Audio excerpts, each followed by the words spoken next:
Doctor के लिए rest नहीं है। आजकल 620, 630 में कुछ नहीं हो रहा, आपको भी इस चीज का पता है बच्चों। ऑल इंडिया रैंक के लिए क्या शेड्यूल हमें फॉलो करना चाहिए बच्चों, उसके लिए जो शेड्यूल टाइम है, टिप है, वो है हमारे पास 8 आवर स्टडी प्लान। 45 मिनट आपने वो पढ़ना है जो टीचर ने क्लास में पढ़ाया। तुम चाहे इसको मॉर्निंग में पढ़ रहे हो, इसको इवनिंग में पढ़ रहे हो, डजंट मैटर। पढ़ रहे हो ये मैटर करेगा। बट ये जो शेड्यूल है ये 2 दिन के लिए या 1 वीक के लिए नहीं है बच्चों। कैसे हो प्यारे बच्चों, मैं आपका अपना एसके सर आज लाया हूं उन बच्चों के लिए कुछ कंटेंट या कुछ ऐसे टिप्स जो बच्चों को बहुत ज्यादा इश्यूज क्रिएट कर रहे हैं। आज हम आपके लिए लेकर आए हैं बेटा शेड्यूल टाइम कैसे मैनेज करना है, कैसे हम लोगों ने पढ़ाई करनी है। क्योंकि मोस्टली बच्चों का ये इशू आ रहा है कि सर हम पढ़ाई तो कर रहे हैं, कितने घंटे हमें पढ़ना चाहिए, क्या चीज़ हमें पढ़नी चाहिए, कैसे हम फिजिक्स को कवर करें, कैसे हम केमिस्ट्री को देखें या कैसे हम बायो को पढ़ें ताकि हमारे मार्क्स 700 प्लस जा सकें। क्योंकि आजकल सबसे बड़ा मोटिव क्या है, आजकल 620, 630 में कुछ नहीं हो रहा, आपको भी इस चीज का पता है बच्चों। हमें चाहिए 680 प्लस, पर हम टारगेट बनाकर चलेंगे 700 प्लस मार्क्स का बच्चों, ताकि हमें कोई दिक्कत ना हो। ऑल इंडिया रैंक निकालना है। ऑल इंडिया रैंक के लिए क्या शेड्यूल हमें फॉलो करना चाहिए बच्चों, आज मैं उसके लिए उसके बारे में डिस्कस करने आया हूं। तो ध्यान से सुनना बच्चों, कैसे हम लोग टाइम मैनेज करेंगे through out the year. Target है हमारा बेटा जी नीट 2025, 2025 के अंदर जो नीट होने वाला है उसमें कैसे हमें चीज़ों को इंप्रूव करना है, कैसे हम लोग बेस्ट करेंगे, उसके लिए जो शेड्यूल टाइम है वो मैं आपके सामने लेके आने वाला हूं। रेडी हो बच्चों? हमारे पास एक सिंपल सा शेड्यूल है, या सिंपल मैं तुम्हें बोलता हूं एक टिप है, वो है हमारे पास 8 आवर स्टडी प्लान। ये 8 घंटे जो मैं बोल रहा हूं, 8 आवर जो बोल रहा हूं, ये क्या है, कैसे ये 8 आवर हम मैनेज करेंगे। क्योंकि बहुत सारे बच्चे हैं जो बोलते हैं सर हम 8 आवर नहीं, हम तो 10 घंटे भी पढ़ते हैं, लेकिन फिर भी हमारे मार्क्स इंप्रूव नहीं होते। अब इंप्रूव कैसे होंगे? होता क्या है बच्चों, हम 8 से 10 घंटे तो पढ़ते हैं, लेकिन सिस्टमेटिक वे में नहीं पढ़ते। हम फिजिक्स को उठाते हैं, 4 घंटे फिजिक्स पढ़ते रहते हैं, लेकिन उसके चक्कर में बाकी सब्जेक्ट लैग कर जाते हैं। कभी कभी हम बात करें बायो में या केमिस्ट्री को पकड़ लेते हैं, लेकिन दिक्कत ये है उसी को पढ़ते रहते हैं, पूरा दिन 10 घंटे पढ़ते रहे। फिर उस टॉपिक को तो तुम क्लियर कर लोगे, लेकिन बाकी टॉपिक्स का क्या? आजकल 1 या 2 टॉपिक्स को पकड़ के या 2 सिलेबस या आपके पास सब्जेक्ट्स को पकड़ के कुछ नहीं होने वाला। हमें तीनों सब्जेक्ट्स को, कहने का मतलब bio, physics as well as chemistry, तीनों को ही बराबर की अहमियत देनी पड़ेगी। अब वो कैसे मैनेज करना है उसके बारे में हम समझते हैं। हमने बोला हमारे पास है बच्चों 8 आवर स्टडी प्लान। ये 8 घंटे कैसे पढ़ना है अब वो समझते हैं। हम लोग क्या करने वाले हैं, बॉटनी, जूलॉजी, केमिस्ट्री और फिजिक्स, चारों के चारों को बेटा हम लोग टाइम देने वाले हैं 2 आवर्स। कितने टाइम देंगे बेटा जी? 2 आवर्स हम लोग सभी सब्जेक्ट को देने वाले हैं। मतलब 2 घंटे से कम नहीं देना है। 2 घंटे पढ़ना है तो पढ़ना है। अब बात यह है कि सर 2 घंटे तो ठीक है पढ़ेंगे, लेकिन 2 घंटे पढ़ना कैसे है? उसको पढ़ने के लिए हमने उसको बेटा जी आपके सामने उसको तोड़ दिया है, 2 आवर्स को भी। कैसे? हम लोगों ने यदि बात करें बच्चों फिजिक्स की, किसकी बात करें? फिजिक्स। मोस्टली बच्चा फिजिक्स में फंसता है क्योंकि वो पहले ही दिमाग में ऐसा होता है ना भाई, न्यूमेरिकल मैथमेटिक्स के अंदर बहुत बच्चों को इशू आता है। तो मैं आपको बता देता हूं, जो भी बच्चे पढ़ रहे हैं, कम से कम भी बेटा जी 1 घंटा 15 मिनट, इस 2 घंटे के अंदर 1 आवर 15 मिनट आप लोगों को थ्योरी पढ़नी है, क्लास नोट्स को रिवाइज करना है। किसको करना है बेटा? क्लास नोट्स को रिवाइज करना है। जो भी टीचर आपको पढ़ा रहा है पूरे एफर्ट से उसको पढ़ना है। क्लियर बेटा जी? 1 घंटा पढ़ने के बाद, 1 घंटा 15 मिनट पढ़ने के बाद आप लोगों को करना है 45 मिनट क्वेश्चन प्रैक्टिस। अब बात यह है सर 45 मिनट क्या सफिशिएंट होंगे? यस बेटा, स्टार्टिंग में हमें लगता है कि सर 45 मिनट से क्या होगा, लेकिन जब ये शेड्यूल क्रिएट होगा, लगातार तुम इसको प्रैक्टिस करोगे, डे बाय डे करोगे, तो ऑब्वियस सी बात है आप इस 45 मिनट में 30 या 40 क्वेश्चन प्लस में भी तुम लोग आसानी से जा पाओगे। बट हो सकता है फर्स्ट डे जब तुम ट्राई करोगे 45 मिनट में हो सकता है 10 क्वेश्चन ही सोल्व हो, लेकिन दिक्कत की बात नहीं है। पहले दिन 10 हुए तो अगले दिन 12 होंगे, फिर 2 बढ़ेंगे, 2 बढ़ा बढ़ाकर हम बेटा जी आराम से बेटा 45 क्वेश्चन तक आराम से से पहुंच सकते हैं। बट ये जो शेड्यूल है ये 2 दिन के लिए या 1 वीक के लिए नहीं है बच्चों, ये थ्रू आउट द ईयर है। पूरा ईयर तुम इसको सिस्टमेटिक वे में चलाते जाओगे। कंफर्म बोल सकता हूं फिजिक्स में तुम आसानी से बेटा 160 प्लस आसानी से जा सकते हो। लेकिन ये टूटना नहीं चाहिए। 1 घंटा 15 मिनट तुमने क्लास नोट्स को अच्छे से पढ़ना है, टीचर ने जो क्वेश्चन करवाए उनको अच्छे से समझना है, और अलग से आपने 45 मिनट्स जो भी आपके पास मॉड्यूल दिए गए हैं उनमें से क्वेश्चन को प्रैक्टिस करना है। क्या ये चीज समझ आई बच्चों? यस। उसके बाद यदि बात करता हूं बेटा केमिस्ट्री की, केमिस्ट्री की बात करें, इसका भी सेम शेड्यूल रहने वाला है। लगभग 1 घंटा 15 मिनट आप लोगों को क्लास नोट्स को अच्छे से पढ़ना है। क्लास नोट्स को अच्छे से पढ़ते पढ़ते ध्यान रखना है केमिस्ट्री के अंदर कि इनऑर्गेनिक के लिए और ऑर्गेनिक के लिए एनसीईआरटी को भी अच्छे से रिवाइज करना है। टीचर आप लोगों को बताते होंगे साथ साथ कि एनसीईआरटी को बेटा डेली पढ़ना है, तो इसको आपने 1 घंटा 15 मिनट में ही आप लोगों को क्लास नोट्स को भी पढ़ना है, और जो भी टीचर ने जिस टॉपिक को पढ़ाया है उसी टॉपिक के आप लोगों ने एनसीईआरटी खोलनी है और उसको भी रीड आउट करना है। बच्चा ये सोचता है सर क्लास नोट्स पढ़ लिया, फिर अब एनसीईआरटी पढ़ने की क्या आवश्यकता है?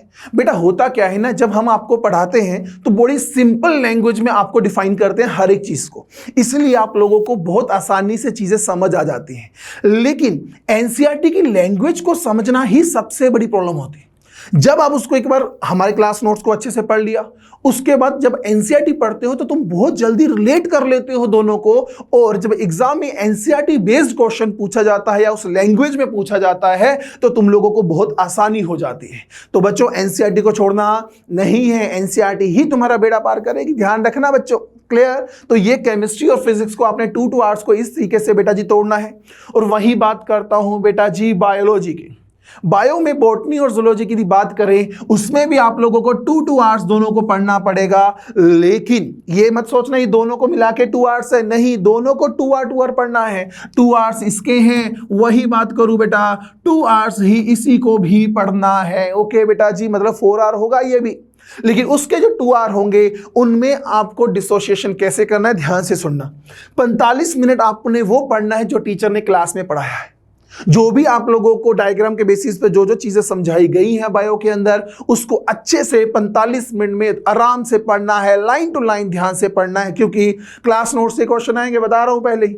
बस एक एक लाइन से कैसे कैसे क्वेश्चन बन सकते हैं, हर एक लाइन आपके दिमाग में होनी चाहिए, इसलिए 45 मिनट मिनिमम आप लोगों को बायो को रिवाइज करना है। लेकिन साथ ही साथ जो भी टॉपिक आप लोगों ने बेटा जी पढ़ा, टीचर ने पढ़ाया, तुम लोगों ने घर जाके उसको रिवाइज किया, और साथ ही आप लोगों ने बेटा उस ही टॉपिक की 30 मिनट आप लोगों ने मिनिमम एनसीईआरटी रिवाइज करनी है। बायो के लिए तो शुरू से कहा जाता है कि भाई एनसीईआरटी से पेपर आएगा, फुल 100% एनसीईआरटी बेस्ड आएगा, एक भी चीज इधर उधर से नहीं होगी। तो बेटा 30 मिनट जो भी टीचर ने पढ़ाया है उसी टॉपिक को आपने एनसीईआरटी में खोलना है। एक एक सिंगल लाइन को अच्छे से थोरली पढ़ना है, अंडरलाइन करते हुए चलना है। जो भी कोई इंपॉर्टेंट वर्ड लगता है उसको अंडरलाइन कीजिए, हाईलाइट कीजिए, बट एनसीईआरटी को गलती से मत छोड़ बैठना। एनसीईआरटी छोड़ दी बायो में बेटा फिर तो गया नीट, पहले बता रहा हूं। तो एनसीईआरटी को पकड़ के रखना है, और उसके अलावा 45 मिनट आप लोगों ने फिर क्वेश्चन प्रैक्टिस करना है। देखो निकाले तो 2 आवर ही, लेकिन उस 2 आवर के अंदर हम लोगों ने क्या कर लिया, क्लास नोट अच्छे से रिवाइज कर लिया। सेकंड, हम लोगों ने एनसीईआरटी अच्छे से रिवाइज कर ली, साथ ही साथ हमारे क्वेश्चन प्रैक्टिस भी हो गए वही 2 आवर्स के अंदर। बताओ क्या अच्छे से मैनेज होगा या नहीं होगा? इसी तरीके से 2 आवर में बॉटनी में ये चीज फॉलो करनी है, वही 2 आवर तुम लोगों ने जूलॉजी को फॉलो करना है। ये टाइम टेबल, ये जो 8 आवर हम लोगों ने बनाए हैं, दैट इज सफिशिएंट, जो आप लोगों को रास्ता खोल देगा 700 प्लस मार्क्स लेके आने के लिए। क्लियर बच्चों? 700 प्लस में जाना है तुम्हें मेहनत करनी पड़ेगी। मेहनत करनी है, सिस्टमैटिक वे में चलना पड़ेगा। सिस्टमैटिक वे मतलब प्रॉपर शेड्यूल होना चाहिए। क्या ये क्लियर हुआ?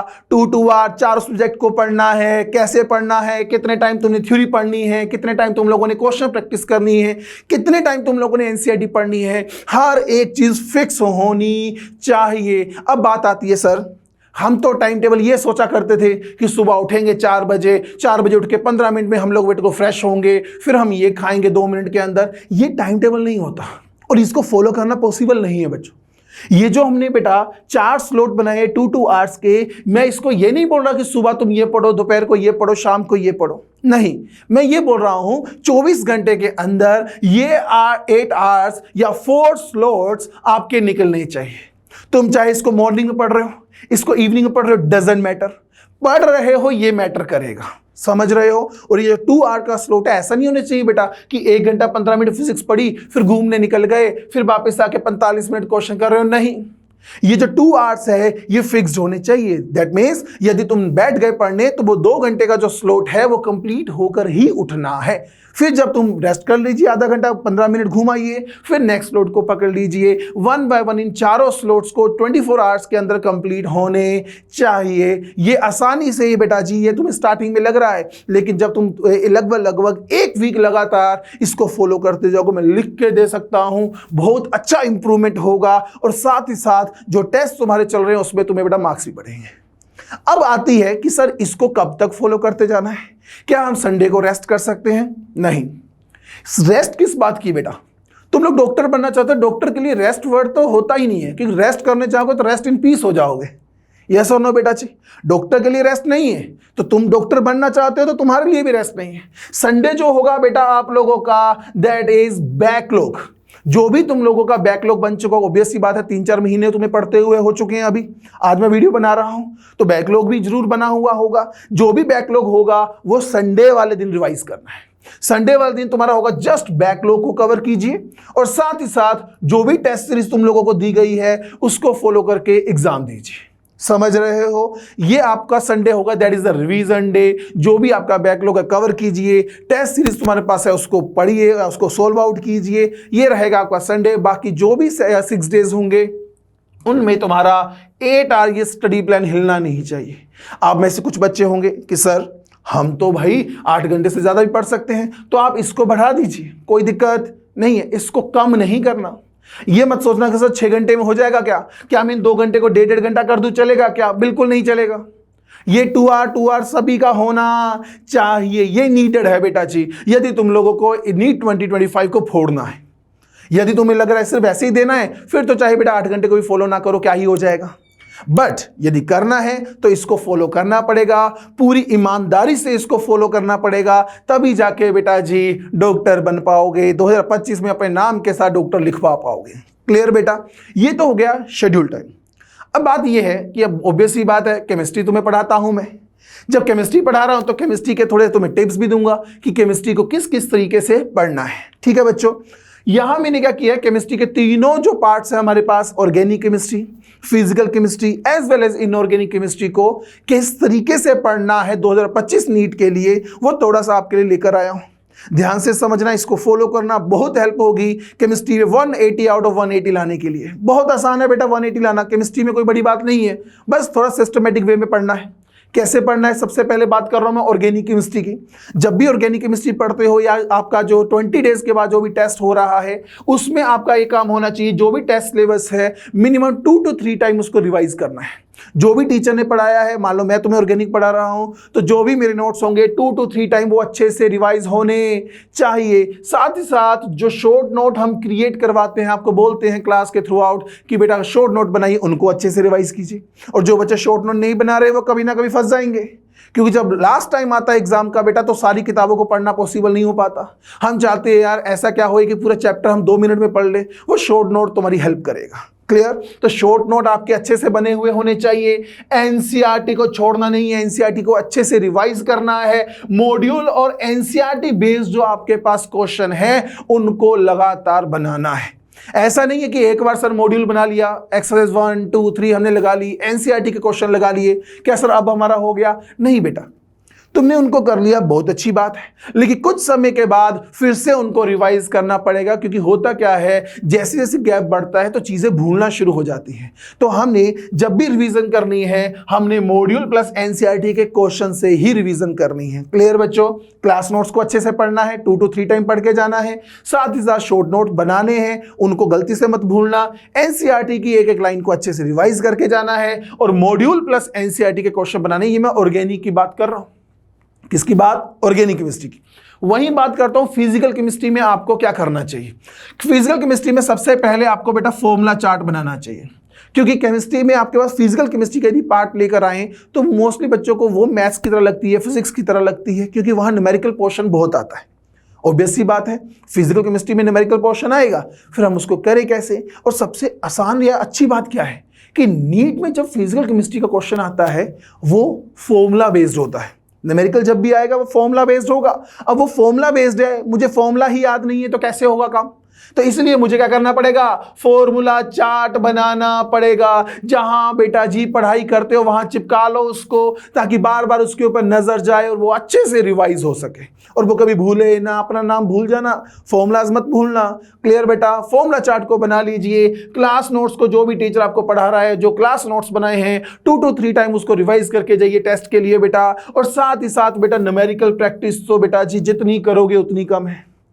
जितनी न्यूमेरिकल प्रैक्टिस, मोस्टली बच्चे क्या करते हैं, थ्योरी बेस्ड जो क्वेश्चन होते हैं उनको फटाफट करते हैं मॉड्यूल में, लेकिन न्यूमेरिकल में क्या करते हैं, कुछ बन जाते हैं तो ठीक है, जो नहीं बनते उनको छोड़ देते हैं। ऐसा नहीं करना बेटा।